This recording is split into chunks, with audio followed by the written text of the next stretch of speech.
আমার এক্স আমাকে বলেছিল যে সে আমার জীবন থেকে চলে গেলে আমি ধ্বংস হয়ে যাব, ঠিক আছে? তো আমি এখন ধ্বংস হয়ে গেছি, আমি ধ্বংস হয়ে চাষবাসের কাজে চলে এসেছি। এই যে এদিকে পড়ে আছে হচ্ছে তার কাটা, চারপাশ তার কাটা দিয়ে হচ্ছে ঘেরা হবে। আমাদের প্রজেক্ট শুরু হতে যাচ্ছে, ঠিক আছে? আল্লাহর ওই যে ওই রহমতে সাইডে ওখানে পড়ে আছে সব জিনিসপাতি, এই যে তার ফেন্সিং কাটার এর। বেড়া, তার কাটার বেড়া, এটা হচ্ছে চারপাশ ঘেরা হবে। এটা হবে হচ্ছে পেয়ারা বাগান। তো আশেপাশে কোনো পেয়ারা বাগান নাই যদিও তামাকের ভুঁই। আমরাই প্রথম করতেছি। ওই যে দূরে বোরিং পার হয়ে যে ওই যেখানে তার কাটার বেড়া। তো সাহেব, তুমি এই লাইনে কেন আসলে বলো?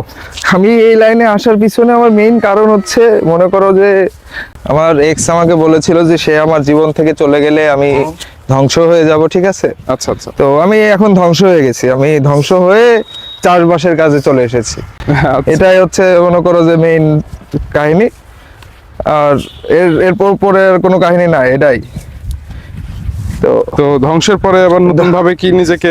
ধ্বংসের পরে এই যে আমি মাটির সাথে মিশে গিয়েছি, ধ্বংসের পরে তো মানুষ মাটির সাথেই মিশে যায়। ওকে, তা আমিও মাটির সাথেই চলে এসেছি, মাটির সাথেই আমার সব কাজ শুরু করলাম আমি আজকে থেকে। ঠিক আছে।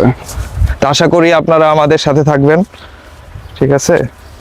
অবশ্যই। প্রজেক্টটাকে যাতে আগিয়ে নিয়ে যেতে পারি আরো অনেক দূরে। তো ধন্যবাদ সবাইকে। ঠিক আছে, আপনারা শুনলেন আমার বন্ধুর এখানে আসার গল্প। প্রথম দিনের চিত্রটা ছিল এই। তো আজকের মতো বিদায়, ধন্যবাদ।